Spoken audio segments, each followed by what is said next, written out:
Hey YouTubers, it's Charlie. So a lot of you guys requested an Arrow bonus video, so this is going to be all about the new heroes of the second half of Arrow Season 3. Power abhors a vacuum, so let's start with the big question. What do you do when your main hero vacates his role? One or more characters step in to fill it, so the second half of the season is going to be kind of a spin on the Joseph Campbell archetype wheel for everyone. Everyone's characters, the roles they fill right now, Team Arrow for instance, they're all going to shift just a little bit. Bad guys might seem like heroes or be heroes outright, and new bad people are going to step in to fill the void. So there will still be villains, there'll be heroes, but the characters will shift just a little bit. I mean, it's way more complicated than that, but what I'm suggesting is that Merlin and the other Team Arrow members are going to be the heroes while Oliver is away, in present day that is. The story's going to follow their journey. We will still follow Oliver's journey in the flashbacks, but this video is mostly going to be about what's going on in present day.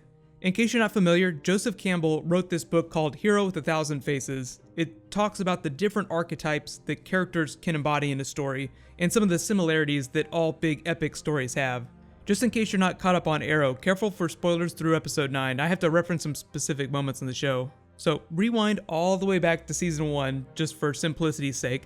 Just taking the show at face value, Oliver is the protagonist, the story is about his journey to becoming the Justice League superhero Green Arrow.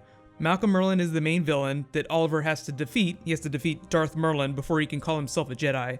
Oh wait, nope, wrong franchise. Isn't it crazy though to think about Arrow through the Star Wars lens?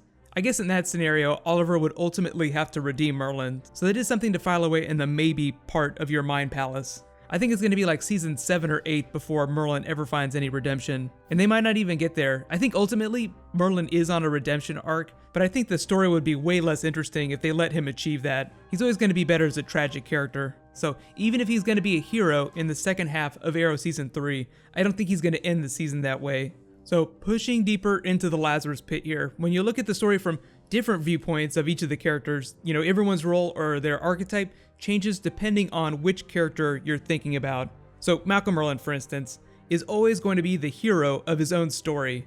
Back during Arrow Season 1, like after that was slowly coming to a close, like when they were finishing that season, the writers said that Malcolm Merlyn is essentially an evil version of Batman, of Bruce Wayne. If you remember in Batman Begins, whenever Christian Bale is asked to assassinate that thief, and he chooses not to because Bruce Wayne, he's a good person, they said that in Arrow's version of events, like in their timeline, Malcolm Merlyn probably did kill that person. So imagine if Bruce Wayne had gone evil, like if he'd gone dark. That's who Malcolm Merlyn is. I totally buy John Barrowman as an evil Bruce Wayne, and that's probably how they sold him on the role when they first cast him. So if someone went up to John Barrowman and said, "Who is the hero of Arrow?" he'd probably say, "Oh, Malcolm Merlyn, of course, my character." He has some crazy methods. He goes a little overboard sometimes, but ultimately he has good intentions. So when I say that Merlyn is going to be a hero of the second half of Arrow Season 3, it's going to be partially through his own viewpoint.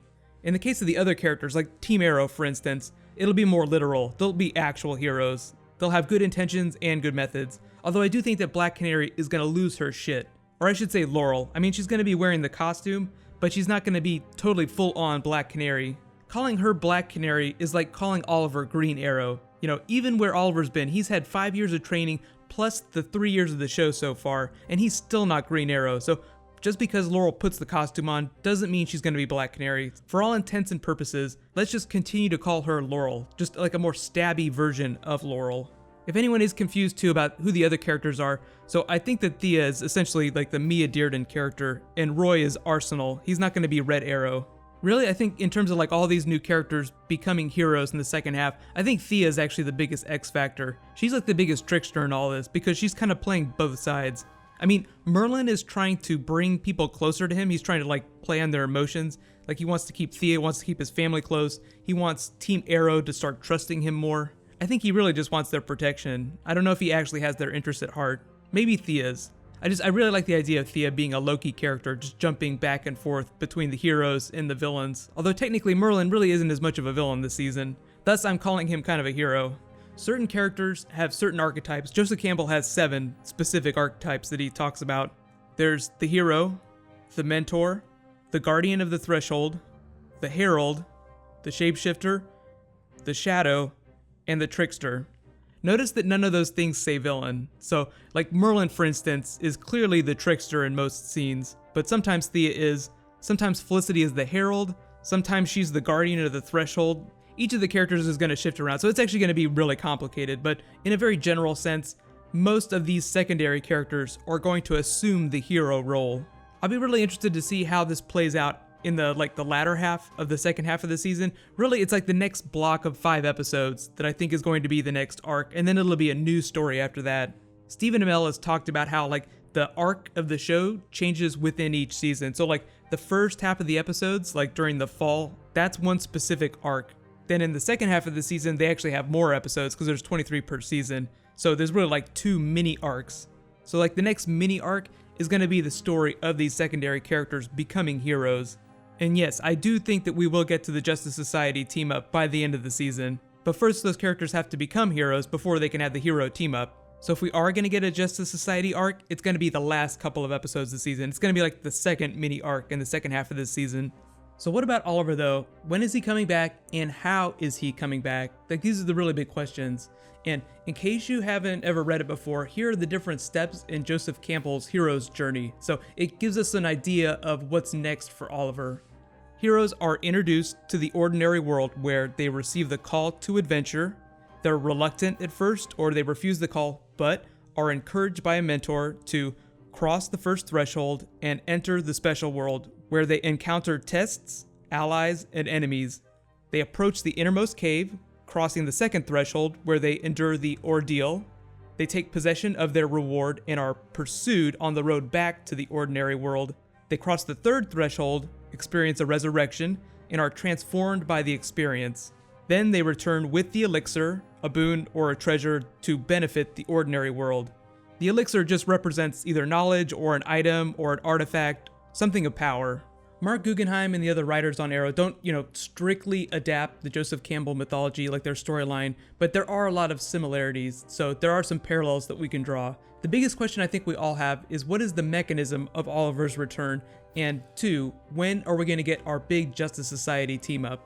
A lot of you have been pointing to that fan art of the Lazarus Pit that Stephen Amell was sharing on his Facebook page. Yes, Mark Guggenheim has said he's reversed his decision to not do superpowers on Arrow, but I think that the Lazarus Pit on Arrow, whatever they end up doing, will be something much more practical. They'll still play it as realistic as possible.